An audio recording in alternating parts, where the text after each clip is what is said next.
ہم ہی نے انسان کو پیدا کیا ہے اور جو خیالات اس کے دل میں گزرتے ہیں ہم ان کو جانتے ہیں، اور ہم تو رگ جان سے بھی زیادہ اس کے قریب ہیں۔ جب وہ کوئی کام کرتا ہے تو دو لکھنے والے جو دائیں بائیں بیٹھے ہیں لکھ لیتے ہیں۔ کوئی بات اس کی زبان پر نہیں آتی مگر ایک نگہبان اس کے پاس لکھ لینے کو تیار رہتا ہے۔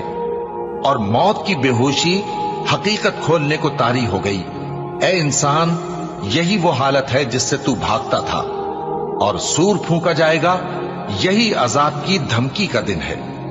اور ہر شخص ہمارے سامنے اس حال میں آئے گا کہ ایک فرشتہ اس کے ساتھ ہانکنے والا ہوگا اور ایک اس کے اعمال کی گواہی دینے والا۔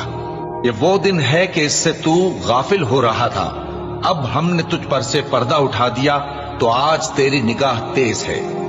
اور اس کا ہم نشیں فرشتہ کہے گا کہ یہ اعمال نامہ میرے پاس تیار ہے۔